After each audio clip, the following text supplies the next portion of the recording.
Blessings and shalom to you all, saints.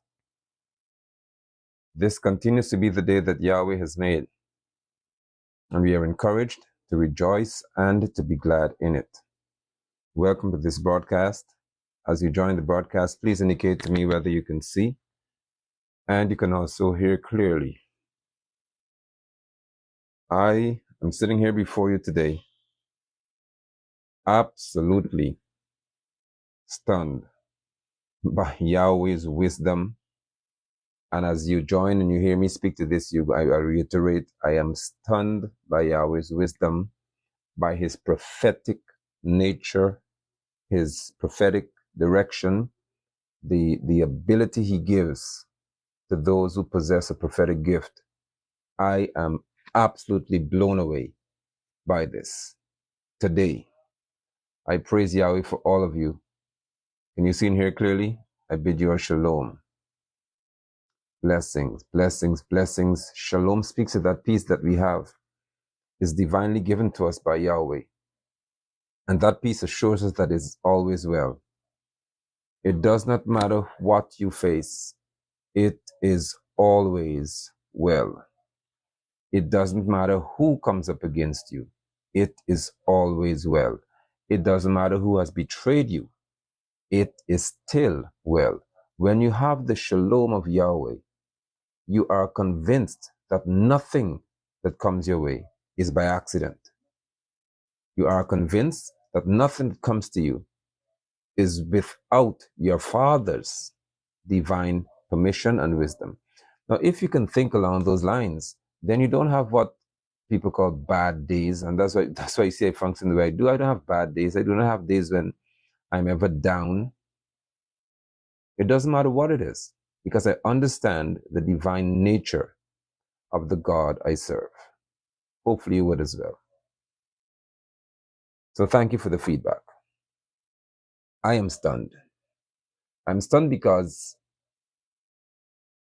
in being given this instruction today, to go to First Shemuel chapter 23, as we're doing this as in a series. For whatever reason, we're studying the life of David, and Yahweh is teaching us through this experience how we should be trusting in Him, even in the midst of the greatest wars and the greatest conflicts. We should be trusting in Him. We should have confidence in His ability to navigate a path for us, to chart a course for us, that it doesn't matter what we face, it remains well. Now, as I begin to speak to you from 1 Samuel chapter 23, you will realize why I'm stunned. It is so fresh in our minds. You realize why I'm stunned. We're speaking today to those who have been rescued or delivered to betray you.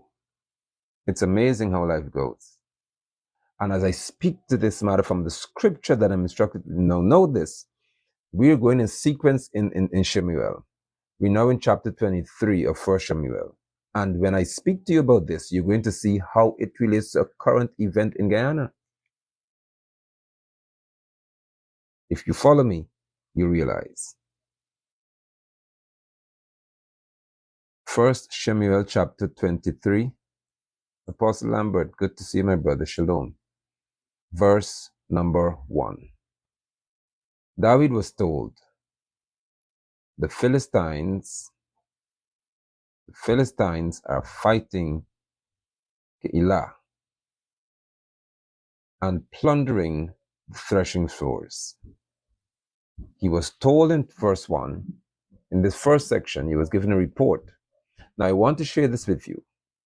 David is still on the run here for his life, seeking to save himself, seeking to save the men who were with him, seeking to avoid being killed by Shaul. Is anybody getting an interruption? Neither says she's having an interruption. Let me know if anybody else is experiencing the same interruption, please.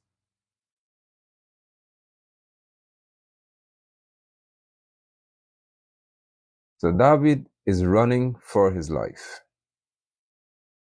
He's trying his best to escape being killed. Okay, so that's two people having an interruption.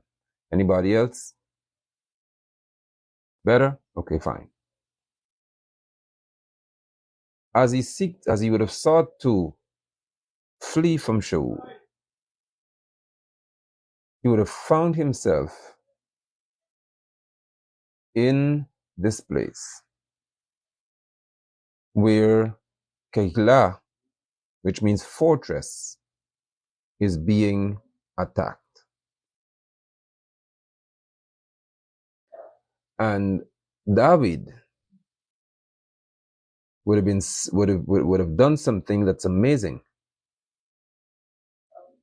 Look at this, because I want to focus on this at the beginning of this broadcast. David had a situation on his part where he's running for his life.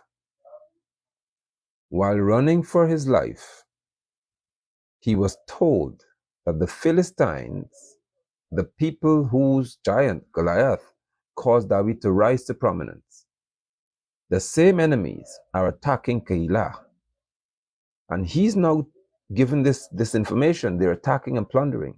He has an issue of his own where he's trying to save his life. Apostle Josh, good to see you in Shalom.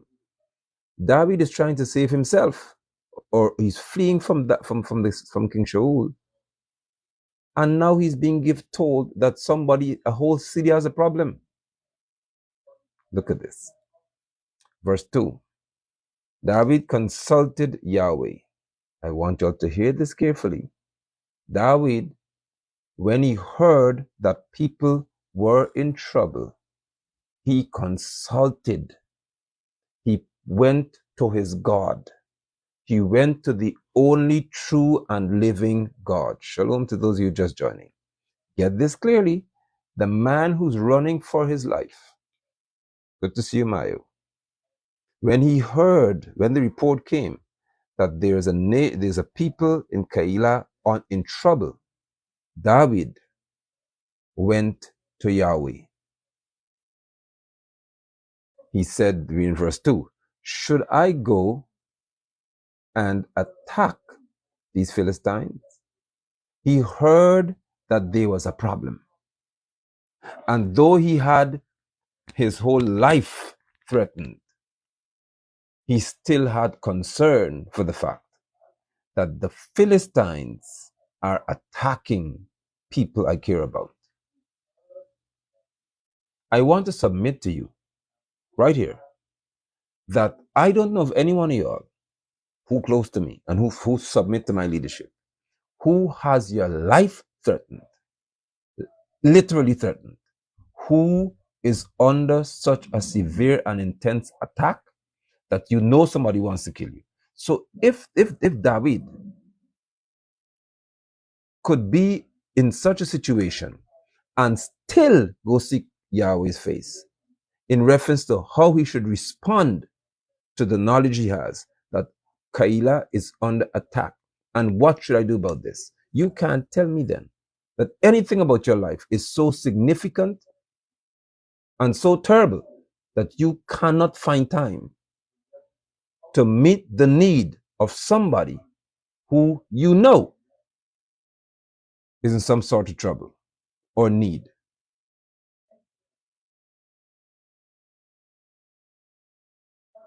Some of you have an emotional off day where there's some crisis in your home, some crisis in your marriage, you and your man have some problem, and you cannot even tend to your own children.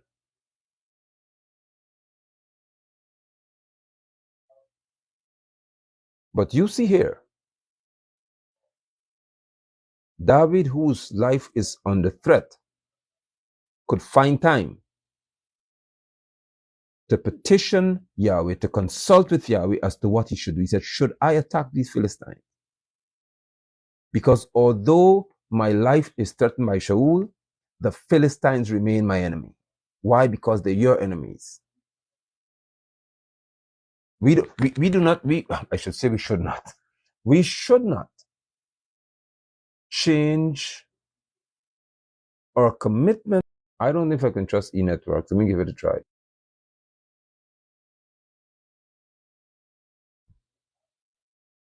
Tell me if it's better. I switched to eNetworks mobile data.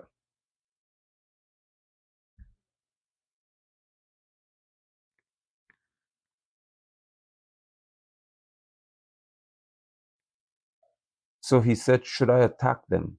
Why? Because the Philistines are Yahweh's enemies. I want to submit to you that you don't have friends who are Yahweh's enemies. I don't care what you're going through. You should not have friends who are Yahweh's enemies. How are you so close to people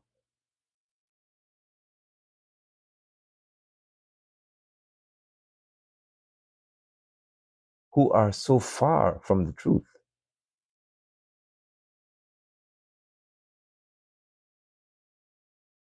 All right, so I've switched now. So tell me if it's better.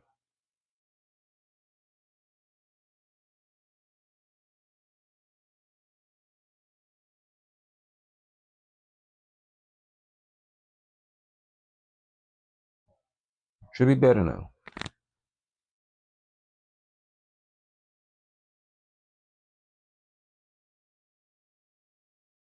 The potency of this message today is not or requires a very good stream.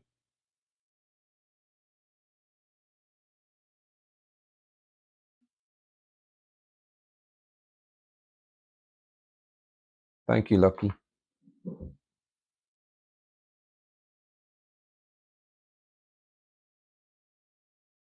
You should not have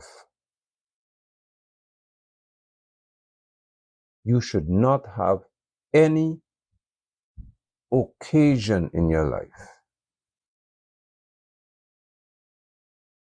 in which the Philistines, the enemies of your God,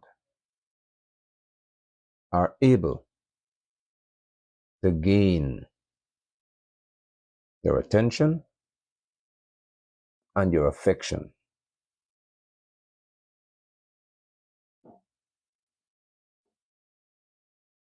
How do you know people who do not, although they know you now, they know you, they know what you believe in, and they are hollering Jesus in your ears all the time? I'm not talking to heathens outside, I'm talking to church people. You know that they know what you believe in. You know that they know who you submit to. And it's Jesus, Jesus. And they are excited to praise their Jesus in your face. And you close to them? What does that tell you? The Philistines are always going to be Yahweh's enemies. When you are okay, the Philistines are still Yahweh's enemy. If Shaul is not chasing you, the Philistines are still Yahweh's enemy. If you are in peril and somebody wants to kill you, the Philistines are still the enemies of your God. So David knew that his situation with Shaul didn't change what the Philistines were. The Philistines remained Yahweh's enemies. But I'm still here to talk to those of you who, when Yeshua people hurt your feelings, Jesus people treat you better. I'm talking to you. When Yeshua people, as they want to refer to us as, hurt your feelings, Jesus people treat you better. You don't even seem to understand that the enemy of your God remains the enemy of your God unless he saves them. But when Yeshua's people hurt your feelings, Jesus' people treat you better. Jesus' people, according to your reasoning, are kinder, they're softer, they're more understanding.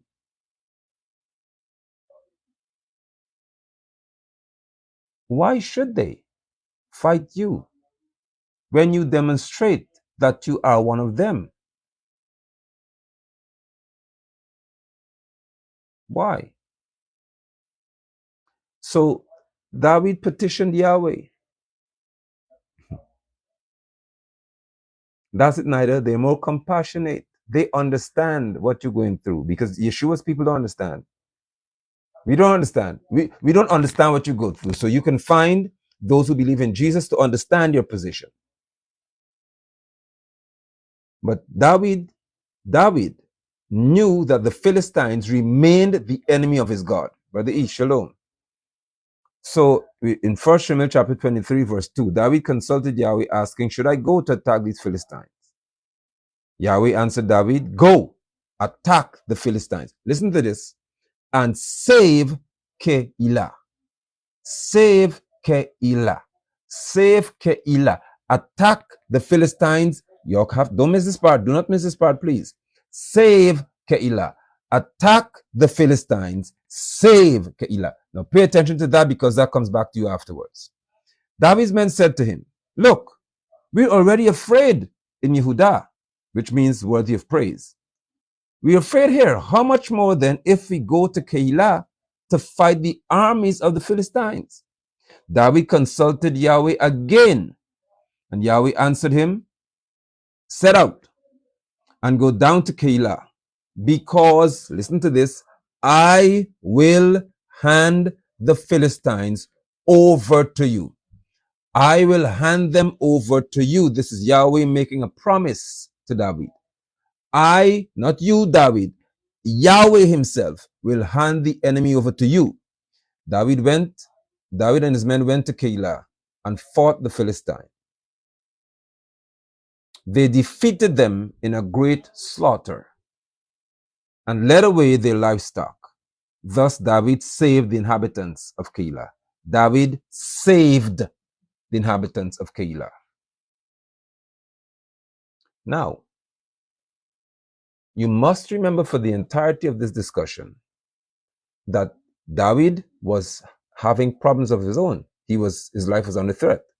When he heard that Keilah was being attacked by the Philistines, he still petitioned Yahweh to see whether he should go after them. And when he was told, listen, you are going to destroy these people, he went ahead and fought them. When the men told him that we have a problem, we are in Yehudah, we're in a place called praise. And in this environment where it says Yahweh inhabits the praises of his people, and in this city known for being attached to praiseworthiness, the men said, we're scared here. So if we're in an environment whereby we know that Yehudah is a place that's praiseworthy and we're afraid in this good place, what do you think will happen to us if we go to Keilah? David went back to Yahweh. And I'm taking my time because when I get to this, the part I want to get to, or I'm being led to focus on, you'll see why I'm saying this in this manner.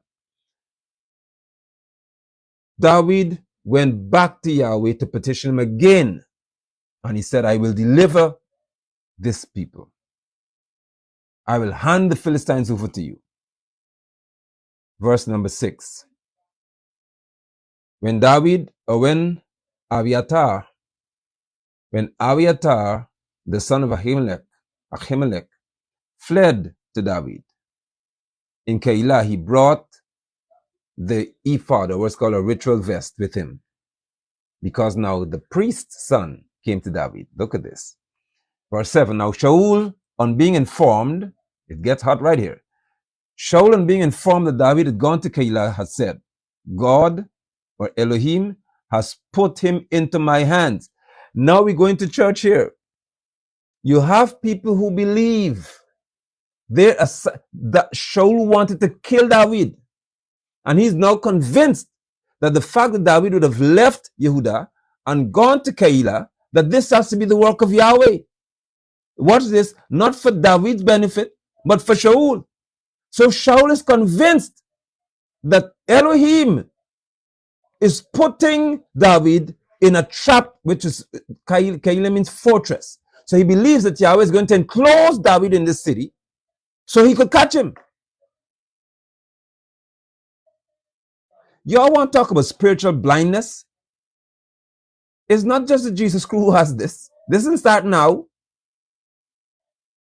they cannot even see the work of Yahweh, which is against them. He's convinced Shaul that this has to be a setup so that he could catch David. The worst enemy to have is one who is spiritually blind. Believe me. But in the church, the worst enemy you can have in this life are not heathens out there who do the wildest, craziest things. Are people who are in the church, but they're spiritually blind. And I have many of them. They still say Yahweh. They still say Yeshua. They still say Jesus. They believe they're prophets and prophetesses. And they believe they are so saved and sanctified. They believe it. They're the worst to deal with.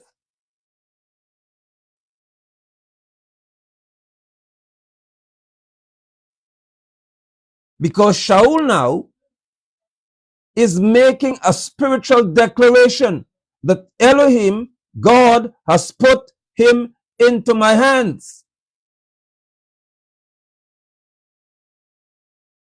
Look at his mind, look at his mentality. He's convinced that this has to be the work of God, of Elohim, he would have said. He went on further in verse 7 to say that Shaul is speaking. He's trapped himself by entering a town with gates and bars. This is the king of Israel, who's now convinced that David's position is based on a divine setup. You don't want to deal with, because I deal with them all the time, spiritually blind people in the church are the worst enemy that you can find.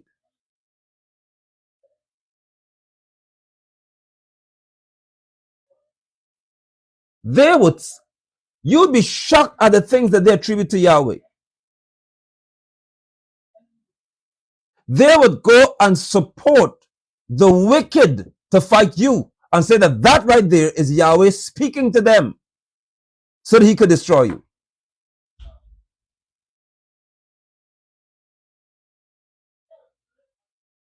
So Shaul summoned all the people to war. He summoned them to go down to Keilah and besiege David and his men. So he's now convinced. Because he's convinced that Yahweh has caused this setup to happen, he's now saying, come, let's get the armies together. We're going to fight. We're going to catch David in this city. We get him right here where we want him. I'm approaching what the discussion will be about today. This does the introduction for you all here. Woo! We'll go down to Keilah and besiege David and his men. David knew that Shaul was plotting something against him. So he told Abiathar, the priest, to bring the ritual vest here. Now look at this. Once David knew that Shaul was coming to attack him, Shalom, Sister Corey. Once David realized that Shaul is plotting to come to attack him, he didn't run. He requested the ephod, which is what the priest would wear. Because when you dress in that priestly garment, he's now positioned to petition his God. I want you all to hear me clearly today. When David realized that Shaul was going to bring an entire army to fight him, he didn't run.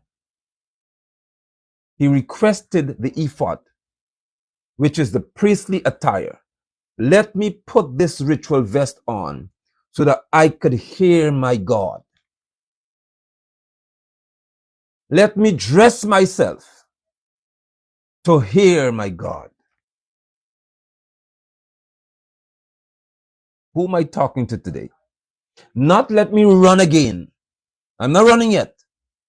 I need to hear my God.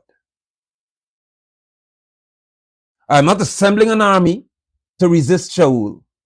I want to hear my God. How many of y'all, refuse to tune into broadcast or to go to fellowship where the men of Yahweh speak to you because you have problems in your home. You have issues in your home, and instead of tuning into the voices that speak to you, the word of Yahweh, you tune out from their voices and you tune into your issues. Then you have the nerve to say that the church doesn't care about you.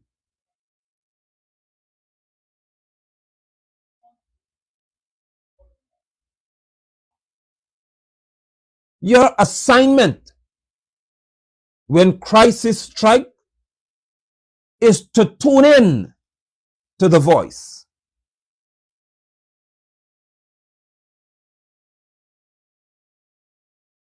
David said to the priest, I need the ritual vest. So verse 10, David said, Yahweh, God of Israel, his name is not Adonai. Yahweh, God of Israel, your servant has certainly heard that Shaul intends to come to Keilah and destroy the city just to get me. Now look at the big picture here. Shaul is going to destroy the whole city just to get to one man. All right? Will the men of Keilah turn me over to him? What a question. What a question. What a question. David, that's why I said pay attention to what happened earlier. David rescued Keilah. Now he heard that Shaul is coming to attack the same city just to get to him. So he said, I have to talk to Yahweh. And in speaking to Yahweh, David asked the question, will the men of the same city that I rescued from the Philistines turn me over to Shaul? This is crazy for David to even have this consideration that the same people I rescued, they would turn me over to the man who wants to kill me. The same people I protected will turn around and hand me over to the person I'm fleeing from. I want to submit to you. And that's why I said, do not get bitter. Do not become bitter. Because if there's anything to make you bitter, situations like these, where the people whose life you saved, the people who you always there for, the people that you've done so much for, they can have the nerve to turn around. They can have the guts to turn around and say, to save us, we're going to expose him. To save us, we're going to expose her.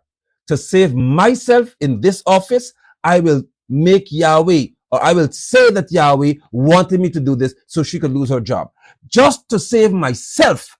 Some of the people you've done so much for, they have the nerve, in order to save themselves, to leave you to dry on the outside. After all you did. I tell you all, this is, when I read this text, and when I begin to open this text by Yahweh's grace, you see what I'm talking about. The people that you went and gave your whole life for, committed yourself to, did so much for, would turn around and say, to save myself, I'll attack you. I'll hand you over. Right at this point, let me bring it into the first phase of this situation. This girl involved in this damn Lal story, Yahweh didn't bring me to this text until recently. When he said, go to this text and preach today, I was stunned at what I was reading. The girl involved in this rape accusation in Guyana. Tell me this is different. People will go out and stand and fight for an individual. And that individual, to save themselves, would say, I'll turn against you.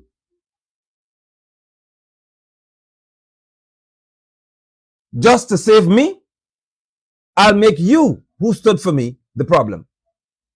I'll put you in the enemy's way. I'll put you in the path of being attacked. I'll put you in the lawsuit line. I'll put you where you are now in danger. After you stood to rescue me, After you protested and got me out of all this trouble, I will turn around and make you become the spotlight for my enemies. But what's the beauty of this? The beauty of this is that I said to you, do not be bitter, because Yahweh instructed David to go to fight. Don't miss this. David didn't get up on his own to do anything. He was instructed to go. And for as long as the steps of the righteous are ordered by Yahweh, we do not become bitter on these situations, because we understand that divine instructions led us to where we were.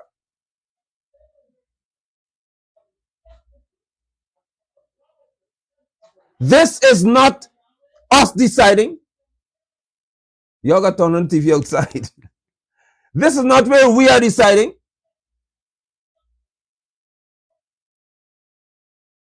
Uh-uh.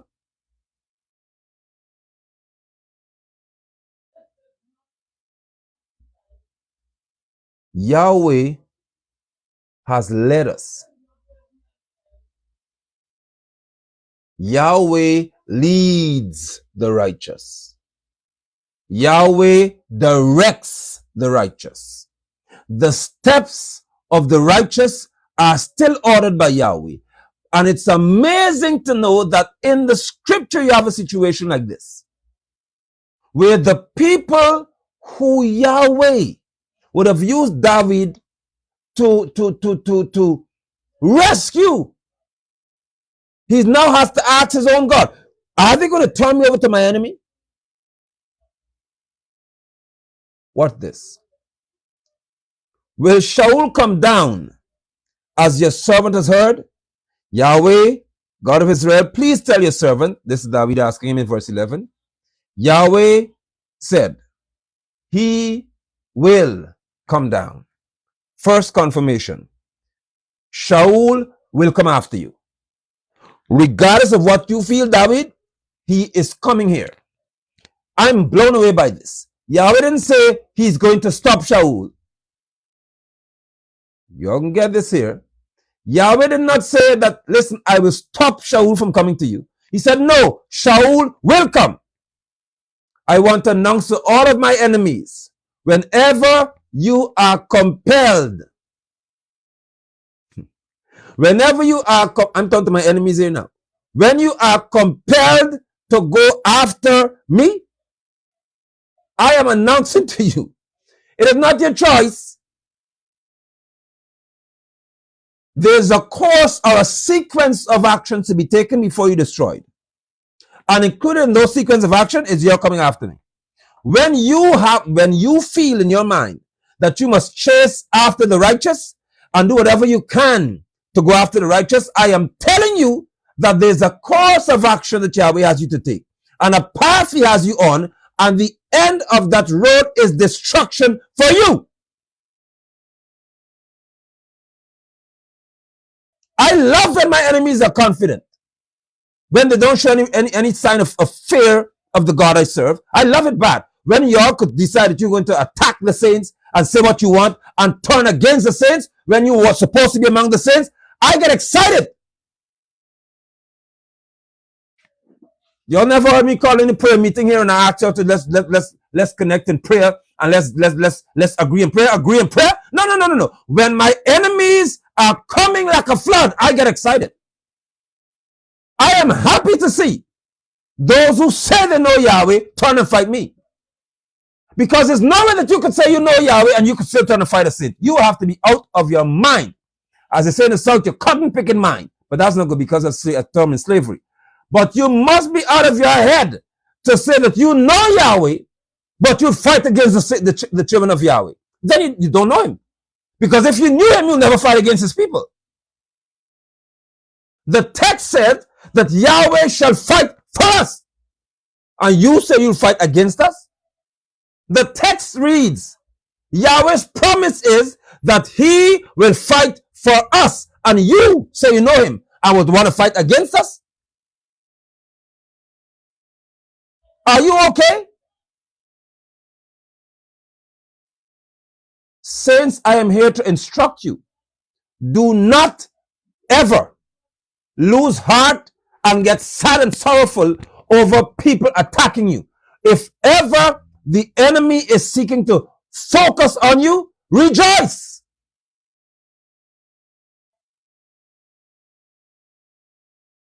You don't go crying to anybody. So Yahweh said that Shaul will come down. There's no question in this. He will come down to you. Verse 12. Then Yahweh asks, will the men of Keilah, big question here again, will the men of, Pastor Messi ready to type, will the men of Keilah come after me? Will the men of Keilah hand me over?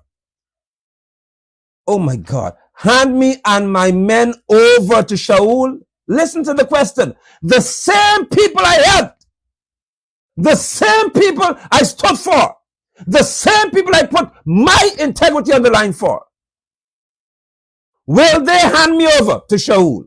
Or will they hand over my men to Shaul? Yahweh said, they will hand you over. Glory, hallelujah. They will hand you over, for they were rescued to betray you. This is a lesson for every saint to learn. When Yahweh instructs you to help or deliver somebody, do not focus on the person's response to you. I am warning y'all, you become bitter. You're going to become bitter if ever you focus on the people's response. Don't do that. If ever Yahweh instructs you to help somebody, your assignment is to help the person. It is never to look at the person's response. I'm here to announce to you all this afternoon that Yahweh will instruct you to help some ungrateful people. And some of you already lived that experience. Yahweh will instruct you to help some ungrateful, mean, cold-hearted. I don't want to call them the rest. I'll tag them as people for now. You would put everything that you have, give most of what you have, inconvenience yourself to help them. And they turn out to be the most ungrateful people you know. But I'm here to tell you, saints, don't become bitter, because you should understand that your assignment was to help them in that situation. What's this? Not to change them in the situation. Somebody got that. Your assignment was to help them in the situation. It was never to change them.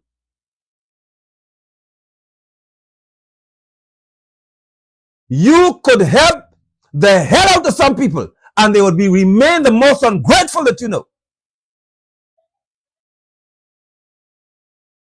Because your help was never supposed to change their nature. It was to reveal it.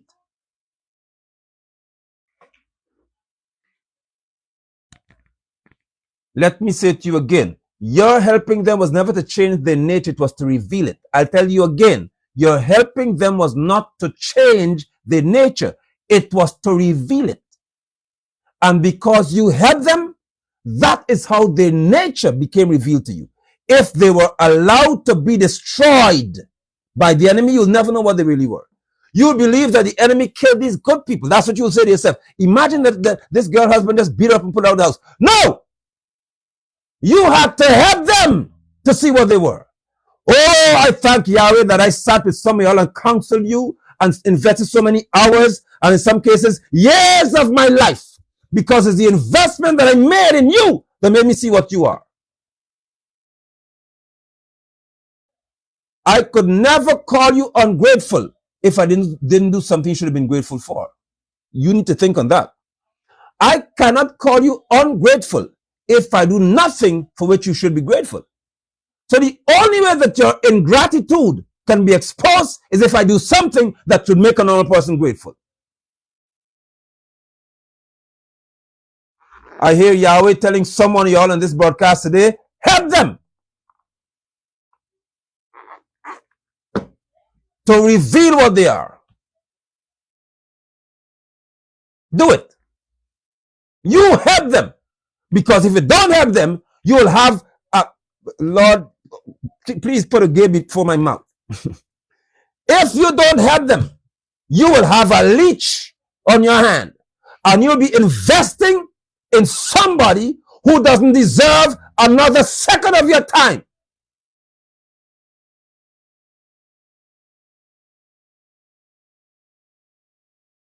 Help them. You help them. You had to do. Don't be mad. Don't be upset. You had to make that investment. If I did not go standing publicly and putting all, if my family's faces, children, and other people job on the line, if we didn't do that, we would never know there was a girl in Guyana who could turn around and demonstrate to you the most ungrateful nature of a human being. I'm not talking to some activists as you all call me today. I'm speaking to you as an apostle of the Lord Yeshua, and you all need to know the difference.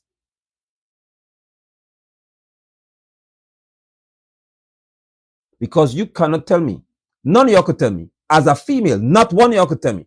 Man might talk, but if you are a woman and you say that a man has raped you and buggered you, you could never tell me that anything you could make you say, I am sorry to that man, or you are apologizing to somebody of that nature. Don't play with me. Do not do it.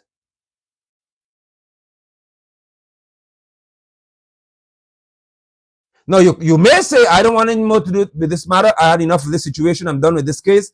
I'm finished. Because you see that the system is not going to help you. That's fine. And it's understandable to some extent because it's not your fault. The system is failing you, as they call it, the system. But don't tell me that you have the mind to apologize to a beast.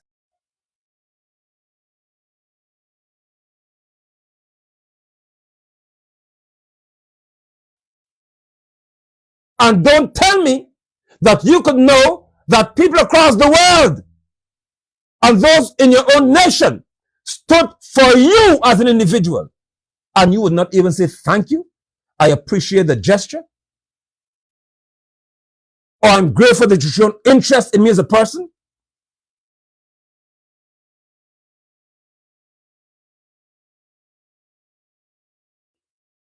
We had a glitch.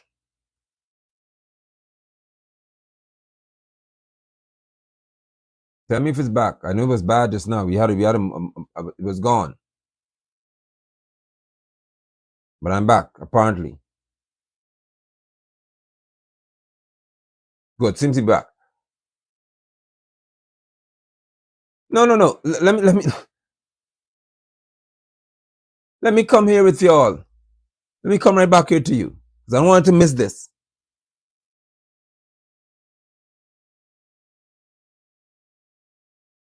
An ungrateful person will be ungrateful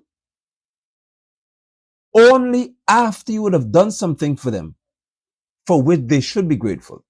Always remember that. They cannot be ungrateful if you've done nothing for which they should be grateful.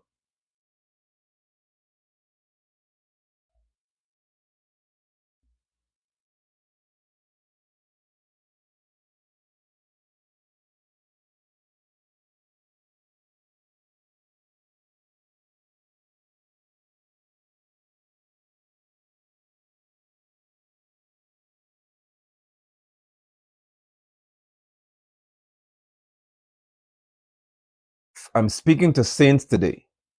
For the sake of a saint, I'm telling you this as clearly as ever. If a woman says she was raped, she was sodomized and buggered and all that, and she says I want any other story, any further action, that's her business. And that doesn't prevent the law from still kicking in and dealing with the person. Y'all don't. Guyana has got the most wicked legal system I know. With starting from the police force, members of the police force, the DPP and all y'all, you are a wicked group of people.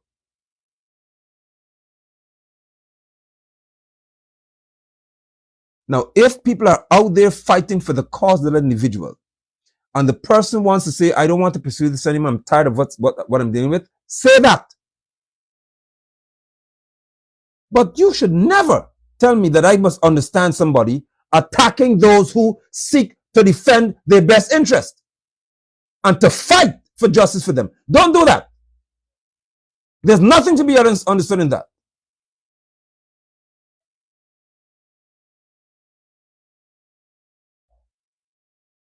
The people in Keilah, Yahweh said, they are going to hand you over to Shaul. This is crazy. Imagine that David and his men fought the Philistines, freed or relieved the people of Keilah from the burden of the Philistines, destroying their threshing floors. And these same people, Yahweh said, David, they will. Now let me help you out with this part right here. When David heard what Shaul was going to do, and this is another warning for you saints, when David heard what Shaul was going to do in reference to come to Keilah to fight him, what this? He said to the priest, bring me the ephod, so that David could go and consult with Yahweh again. What this? Most of you I know would not have asked for the ephod. Pay attention. You would not have asked under normal circumstances for the ephod. You know why? Because you would assume that if I deliver these people, then the army of mine will be greater, because they're going to stand and fight for me. After all, I fought the Philistines and I delivered them. So the assumption would be that when the battle comes now, they're going to stand because they have my back. That's how you get bitter, because you assume that since you stood up for them in the office, when you have your problem, they'll go and say, we are going to join the union in striking and fighting for you. You have the view that when you stand for them and then your turn comes, they will stand for you. I am here to give you the most painful, probably, bit of advice. You should not allow your expectation or the expectation of help from those who you once assisted to give you confidence in whatever situation you face.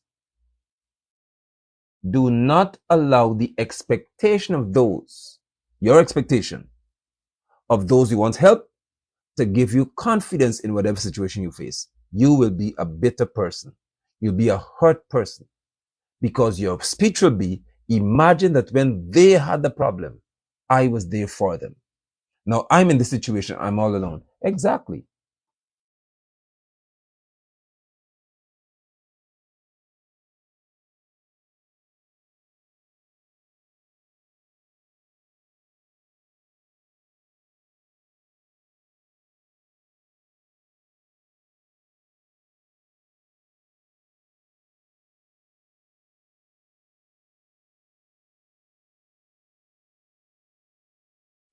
Or else it is message for me. I praise Yahweh for that. An ungrateful individual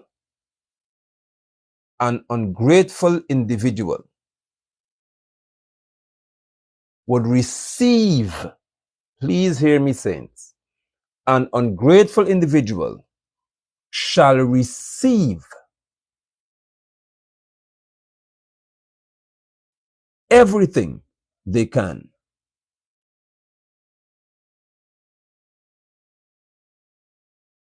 Everything.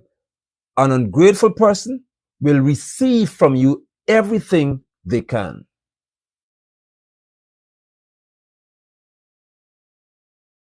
But they would not likely release to you anything that they should. An ungrateful individual would receive from you everything they can.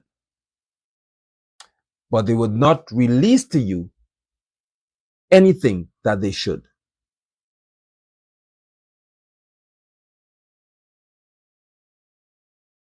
When it's your turn to be defended, and that is why I could recognize, I can clearly see how saints can become bitter and say, I would never stand for anybody again. I'm not wasting my time. Don't do that.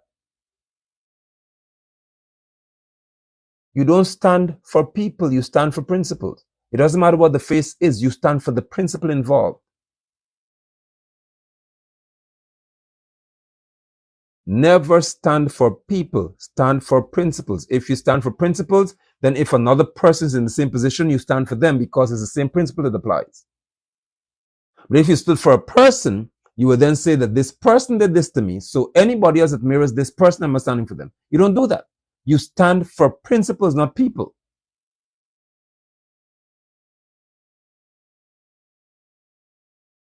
The record would show that the saints and others stood based on the principle of what was right.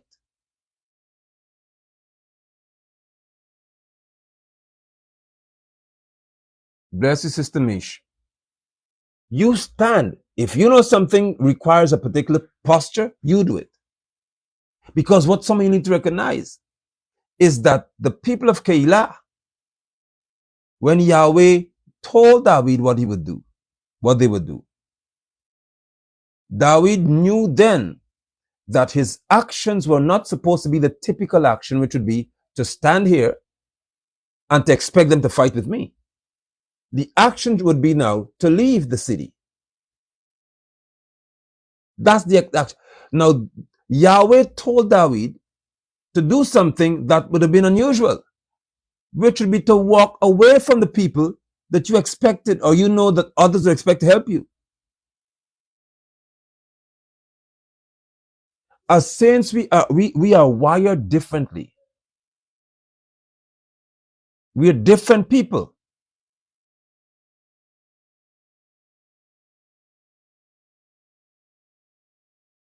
Bless you, Sister Tatika. We are different people. We respond to things when divine instructions come our way. We respond to things in a very unusual manner.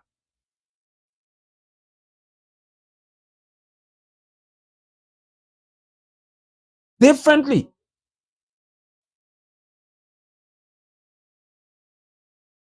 Many people say to me, many people tell me that. Say, Apostle, those people you stand for, if you're in trouble, they will never stand with you.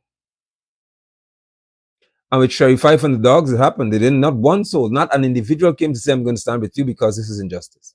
Not one, not even a person. But guess what? None of you saw me become a bitter person. I continue to stand for other people's injustice. You know why? Because I understand the principle.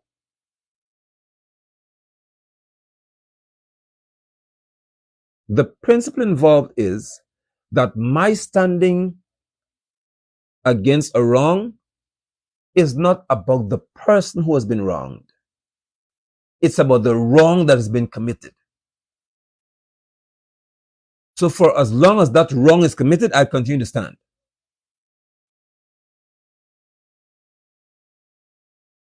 But what I do know is that along the way you're seeing the nature of people who you felt were so worthy of your investment, be it money or time or emotions. Some of you would sit and counsel people in their hardship. They got you up all hours of the night, hour after hour. 2, 3 o'clock in the morning, they're crying, if you leave me, I'm going to kill myself. Please talk to me. If you don't talk to me, I'll go crazy. And you're there being as supportive as you can. And when that man comes back, or they get a woman back, you would want to believe that you are their enemy. Do not become bitter.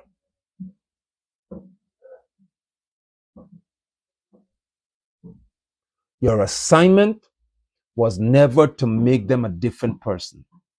Your assignment was to make them reveal what they are.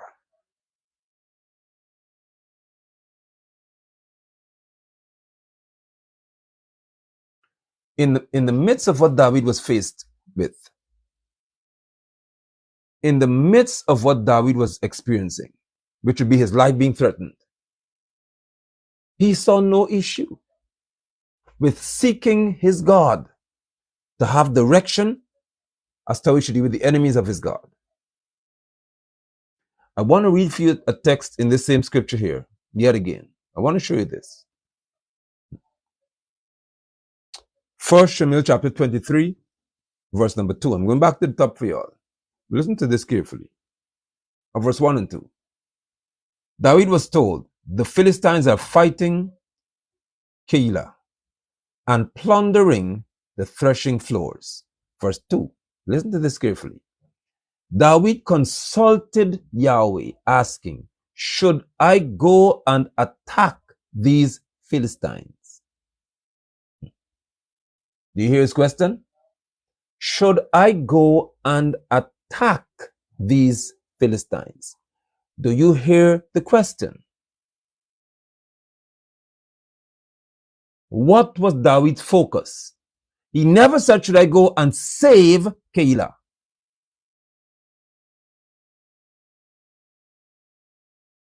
Yahweh told him afterwards, attack the Philistines and save Keilah. But David's focus was not on Keilah. It was on the Philistines. Your focus must always be on that thing which you know your God is against. Not on the people you're for. And some of these kind of situations here, because the minute you say, oh, this is my friend, this is my sister, this is my cousin, this is somebody I like, this is my partner here, so I have to do this. No! The focus for David was, should I deal with your enemies, Yahweh? Now, Keilah would benefit from my dealing with the enemies. Who? The people who are ungrateful would benefit from my dealing with the enemies. But at the end of the day, the Philistines were slaughtered. That is what matters.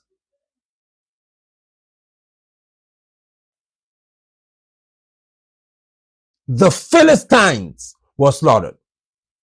That situation you faced with, that issue that you dealt with in your community, that was dealt with. That was focused on. That was addressed. Don't worry about who benefited from it.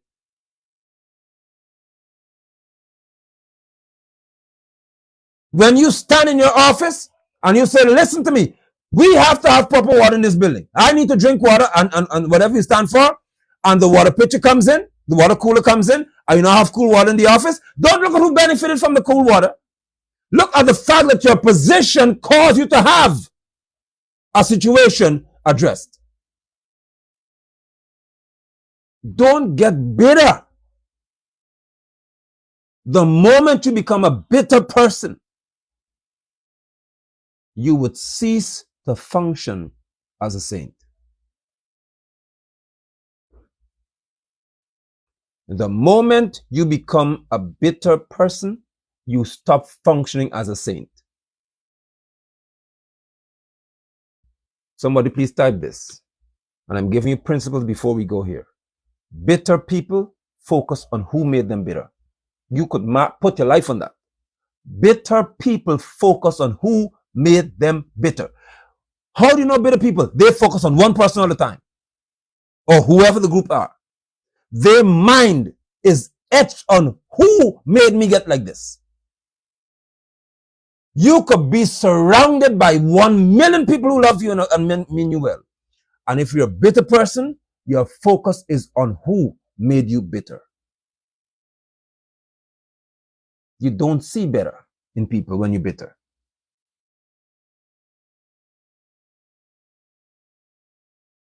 When you are bitter, your focus is always on who has me in this position.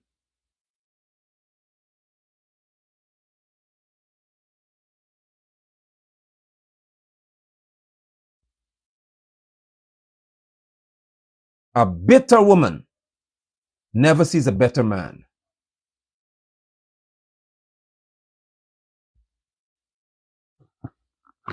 Buckle up, y'all. Buckle up. A bitter. Do you know how many women remain single? Not because they don't want a man, because they can't see a better one. Bitterness will keep you trapped.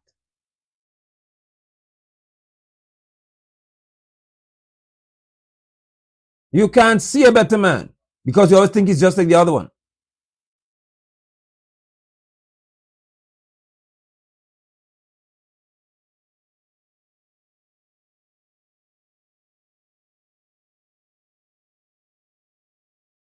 Anytime a better person shows up in your life, even if a person is the best that you can find available in your head, it's just a matter of 2 weeks before you become like the other one. Oh, yeah. Because everything in your head is about that other person. You need to see, please, sir, if she hurt you, don't believe that the other person in your life is going to do the same thing. Bitterness will make you hold on to that person who hurt you. And that is all you focus on.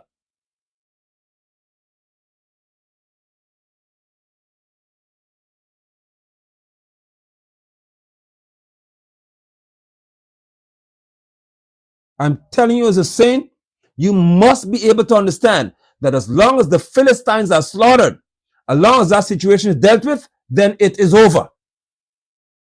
Don't look at the response of Keilah. Don't look at the response of the people you help.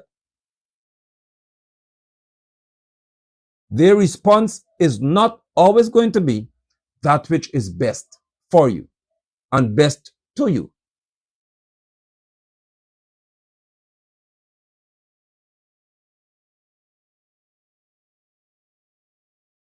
So what do? I would stand based on a principle. I would stand against a wrong. And whoever benefited from my stance, fine. I don't expect anything from you. You've never heard me tell people, and I'm saying this to you all as saints, and those who watch who are not saints, none of y'all could ever see me like the other Jesus preachers would do. You would never ever see me at any time standing in a protest and tell people, come to fellowship on Sunday morning with us or Saturday with us. You've never heard me say that.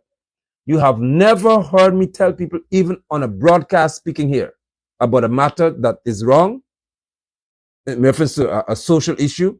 I'm addressing something and I say, listen, come to fellowship with me tomorrow. I don't do that. Because I'm not going to tell you because I took a stance for you so your road could be fixed, you need to come as your ministries or Co-Ministries International. No!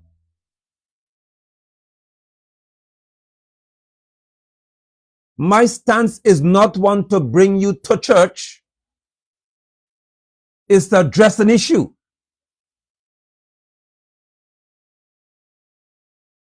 I don't seek to increase the congregation size to my public stance. I seek to address an issue.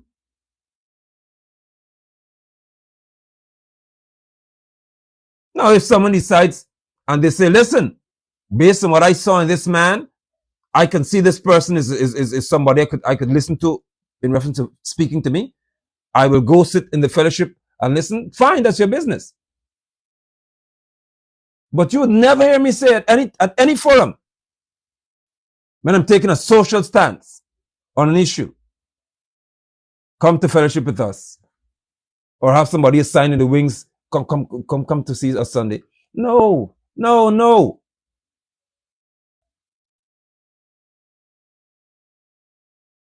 Yahweh adds to the house. Yahweh adds to the house. Yahweh adds to the flock those who should be saved, not me.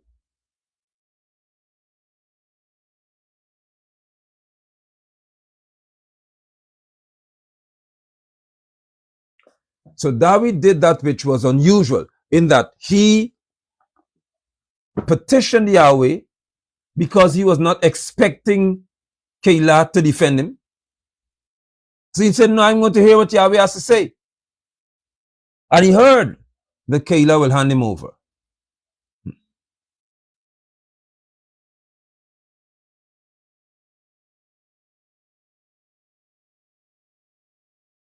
He heard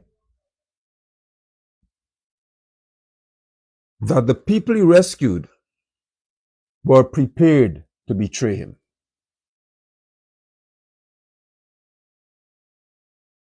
I was stunned to see the timeliness of this text.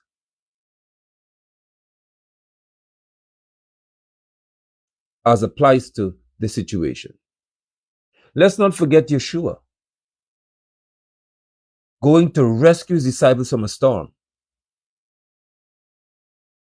and Yehuda betraying him, and Kepha denying him.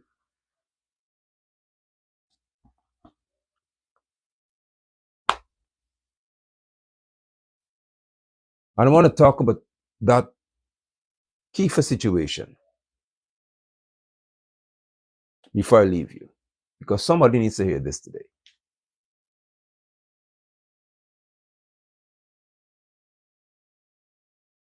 When Yeshua, according to scripture, was walking to them in the storm, in the water, Kepha was the one who said, if it's you, let me come to you walking on the water. And all you from Sabbath school and Sunday school know the text. Kepha said, if it is you, Lord, let me come to you walking on the water. Yeshua said to him, come.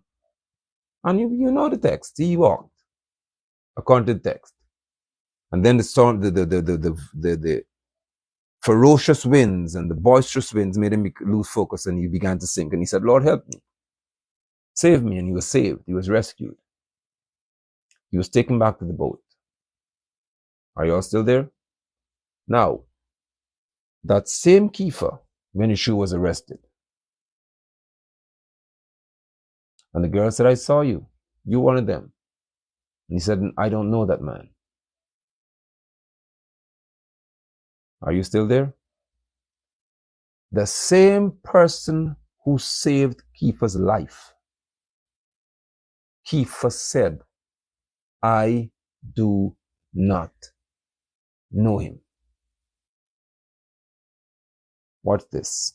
Yeshua revealed his most powerful salvation attribute when he told Kepha, come. And he transformed Kepha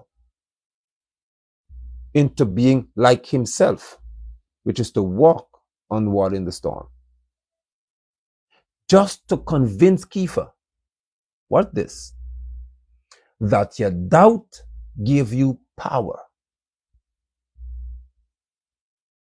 but it never brought you change.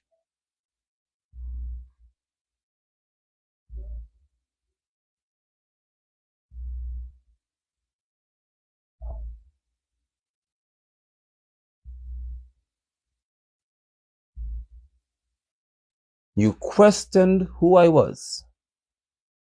And because of your question, I empowered you to see me. But it never changed who you were.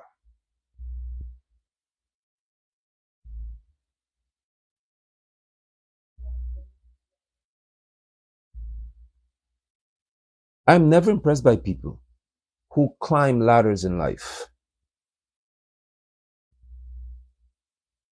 Never.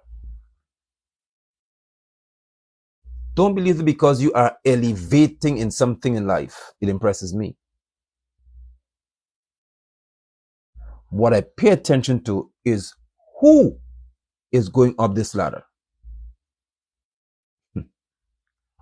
Is it the changed you or the same you? Because the higher you go as the same person, the worse you are when you get up there.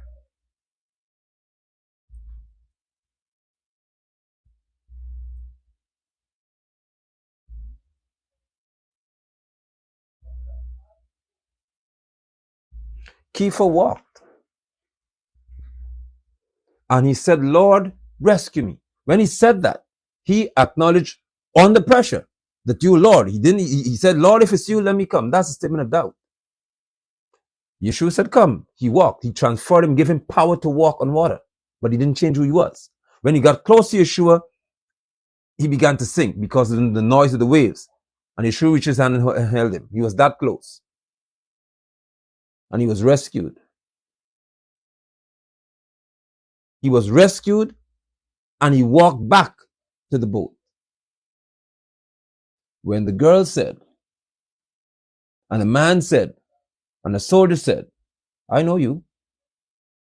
You are one of these people. Your speech betrays you. He said, I don't know this man. He denied the individual who empowered him to do that which was supernatural.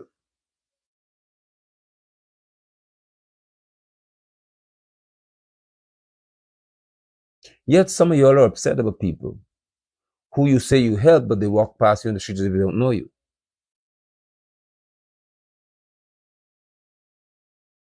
And those you say you've never betrayed anybody, let me help you with this right here. If my name as your leader is being brought in a certain circle and you're hearing it, and whatever is being said, you know is untrue, why are you quiet? You are silent because you're denying association with the person whose name is being mentioned. If Apostle Thomas's name is being brought up in the room, Apostle Joshua, Pastor Reginald, whoever it is, anyone who leads you, and you could hear somebody saying something about them that is untrue, unjust, or ungodly, and you're quiet, it tells me that you are denying the person. So don't feel you have to say, I don't know the person. That's not the only form of denial. If you cannot say the person y'all are talking about is not the person who leads me, you've denied the person who leads you.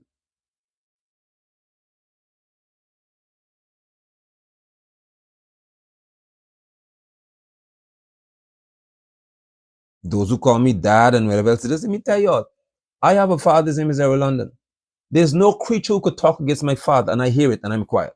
Nobody. Whether you're talking to me or not to me, once I hear my father's name being mentioned, my antennas go up immediately.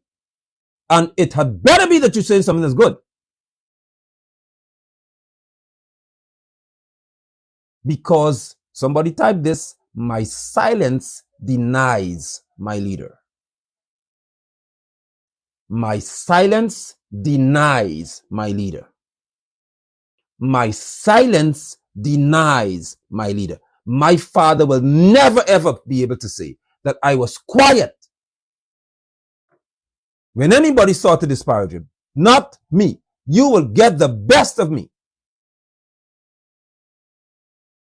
Why are you so quiet? How is it that you said I'm supposed to be somebody who leads you spiritually and you're hearing something being said about me and you're quiet about it? That is called denial.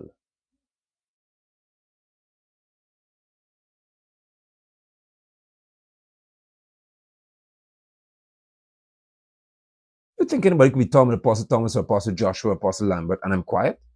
Y'all saw the people on Facebook when they attacked any one of them. Anyone, anybody, you see that. Even you as saints, anyone who comes and attacks you as a saint, and I see it, you know what happens to them.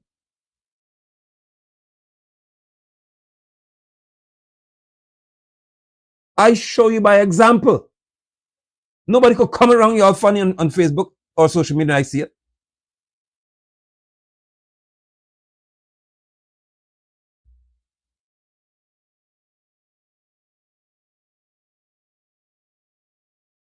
What is interesting is how many would sit to hear the entire report because you want the juicy parts. And all you could say is,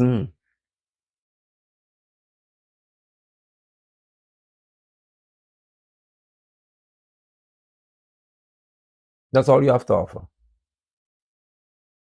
Girl, that's all you got.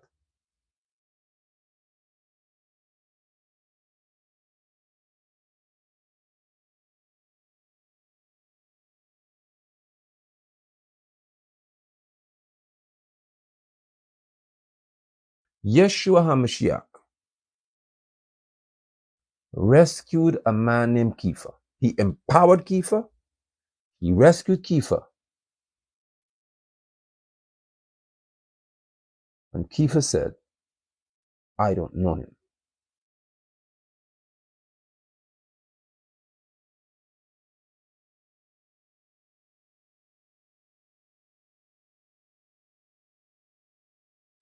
That could make you become bitter, because your bitterness would say, I should let you drown. God, yeah, the person got upset and said, boy, I should let you sink and die in Galilee, in that sea. Should never pull you out. But no,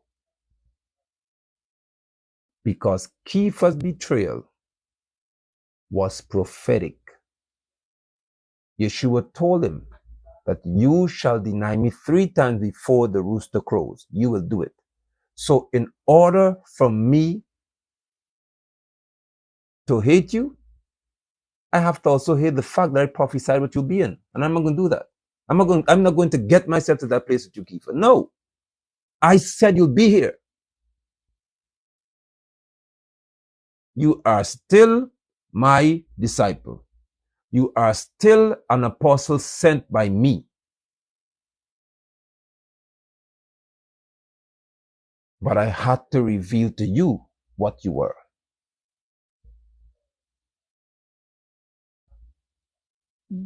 Which is why Yeshua said to him, when, you remember that? Kepha, Kepha, Shimon, Hasatan has asked me for you. I preached this years ago.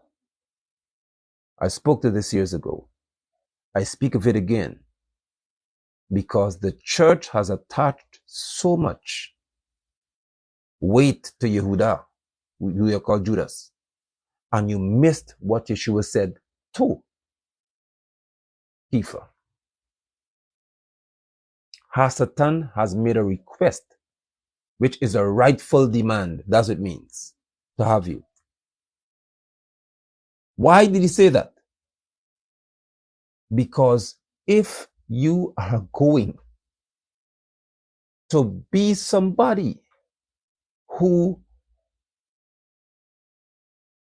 would be so contentious when it comes to purpose being fulfilled, whenever my assignment comes up, whenever that which you're supposed to do comes up, they fight you, mark those people.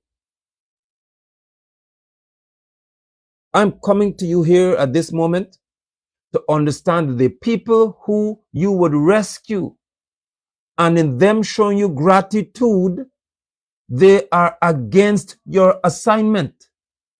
Their gratitude is, don't go to fellowship. Let's go have fun. Don't go to fellowship. Let's eat chicken. Don't go to fellowship. Let's go on a cruise. Don't do your assignment. Let's do something else. Do not do this. Let's do something else. Always watch for people who draw you away from what you assigned to do in order to show you how much they love you.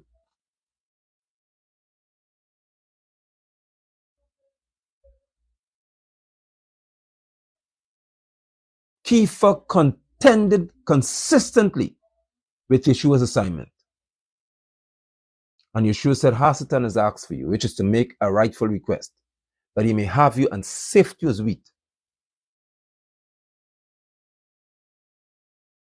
He said, but when you are converted, which is when you come back here, restore your brothers, strengthen your brothers, because I am releasing you. He said, I pray for you, Kepha, that your faith does not fail. Your trust wouldn't fail. You will have an encounter with Hasatan. And if I don't pray for you, your faith will crumble. You would not trust Yahweh. when Hasatan is finished with you.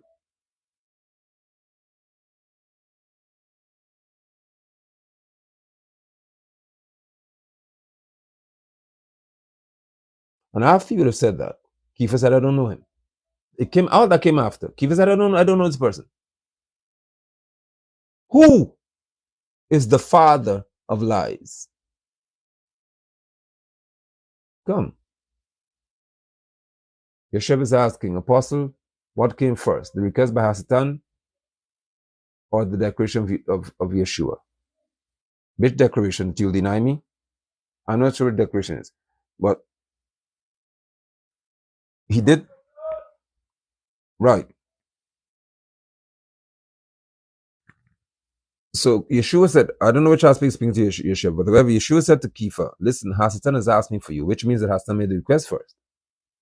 And then he said, but I've prayed for you that your faith wouldn't fail. When you come back here, ensure that you strengthen your brothers. Kepha said later on, I don't know who this man, Yeshua, I don't know who he is. Saints, the father of lies is Hasatan.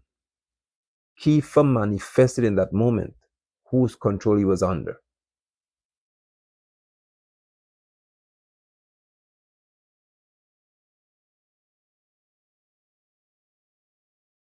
In that moment, Kepha manifested whose control he was under because he lied.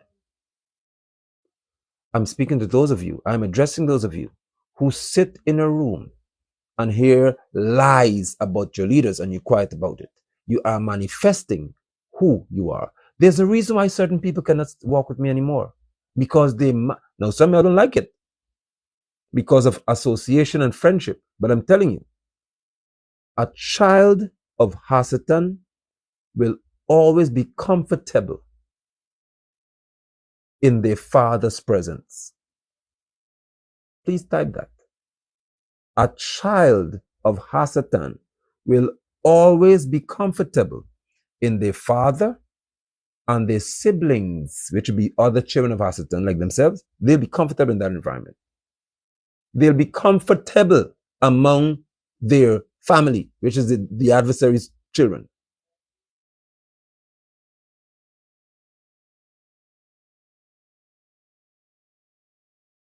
Which is why I pay attention to people who don't like fellowship.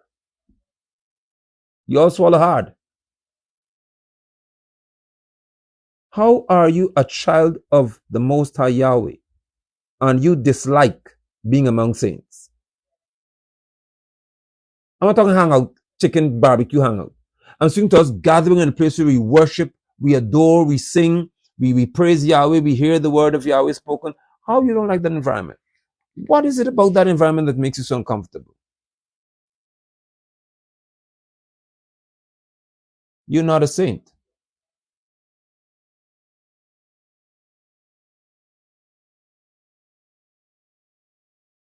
You are not of us.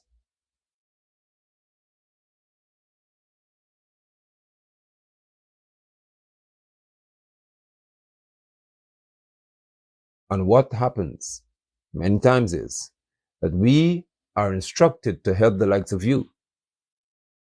And we help you thinking that you're one of us. But you're not.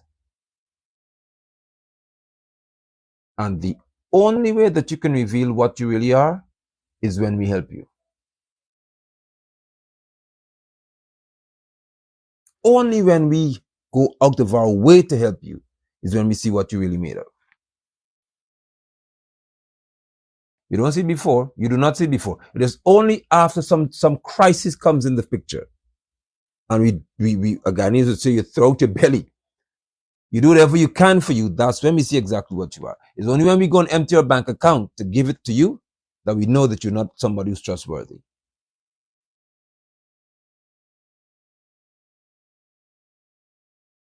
That's the only time we can know that we can't trust you.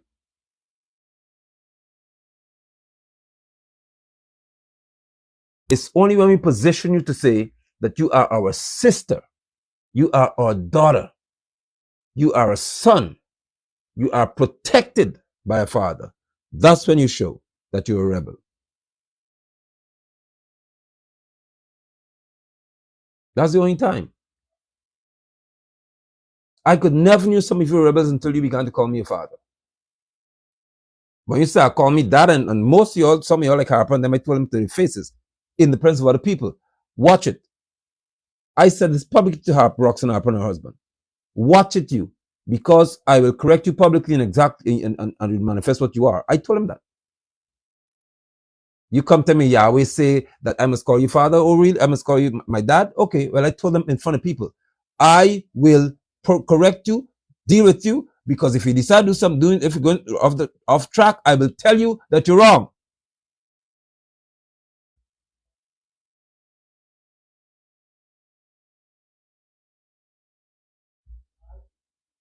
What do y'all see Sancho call me on most, even on the people who mention, I tell them I'm not here as dad.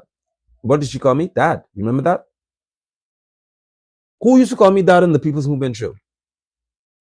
Who? Nobody. Jim don't call me that. Ron don't never call me that. Oren never call me that. When we're doing a show about social issues, who was calling me that in front of the whole world?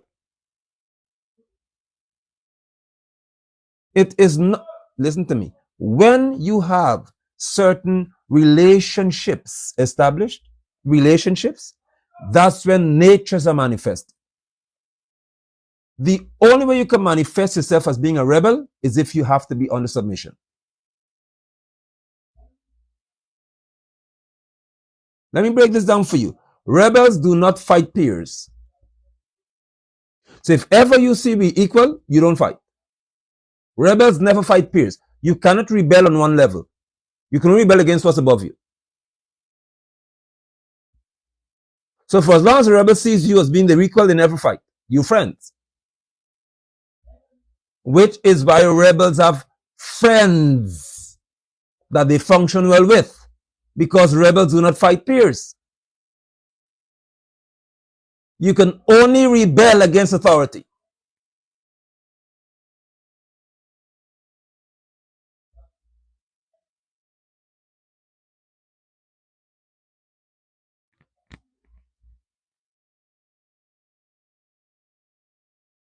But I cannot become bitter. How can I become bitter because you reveal who you are? No.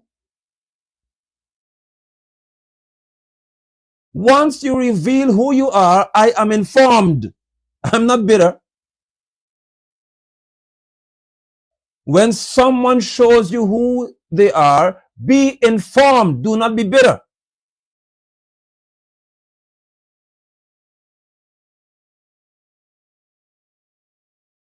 And may I let you know this? May I inform you that I don't give you two chances to show me who you are? No, those who close to me know just what I'm talking about. I give you a long time to show me who you are, but you never have two chances at it. You don't have two opportunities to do it.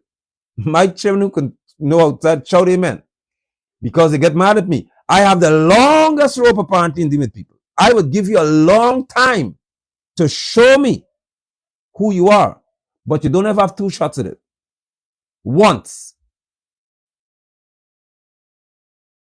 Because once I give you enough time to show me exactly what you really are, I'm informed about it.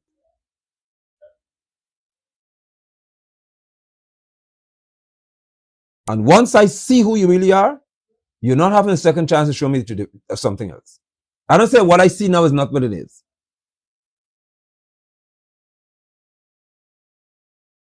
So once David saw that Keilah would be represented, they'd be delivered, they'd be free, but then at the end of the day, they still hand him over to Shaul.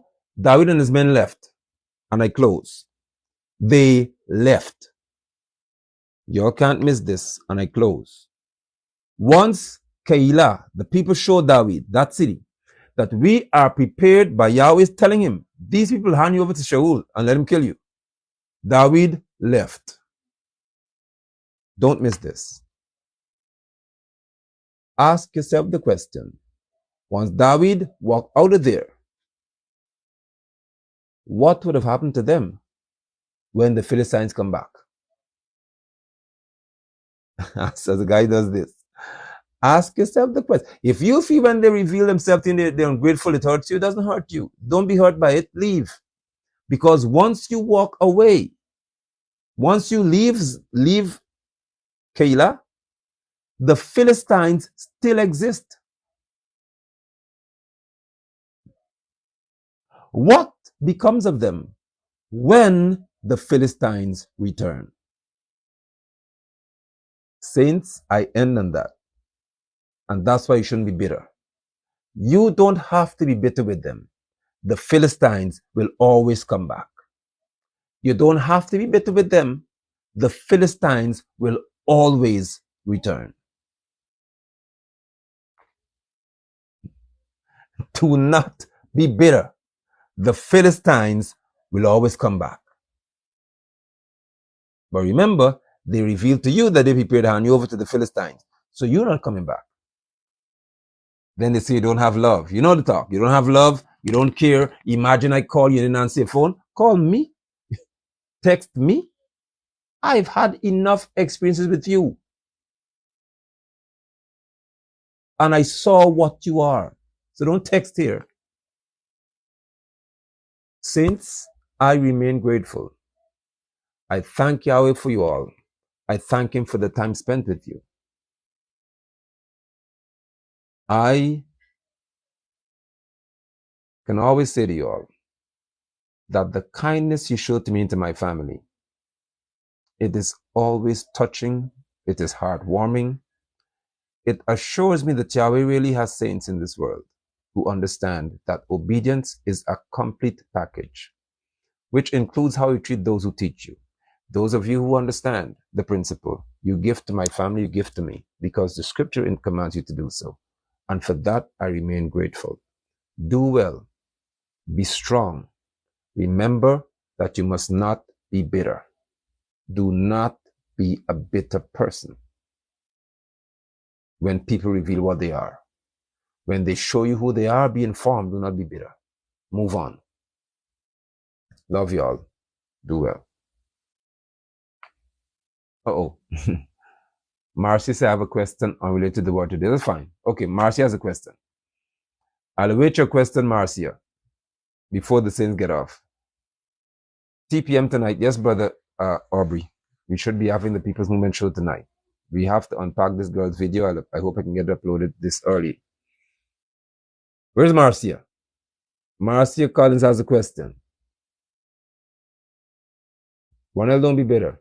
Do not. Be informed.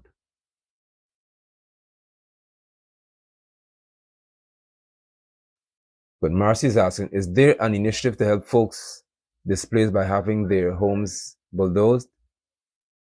There should be.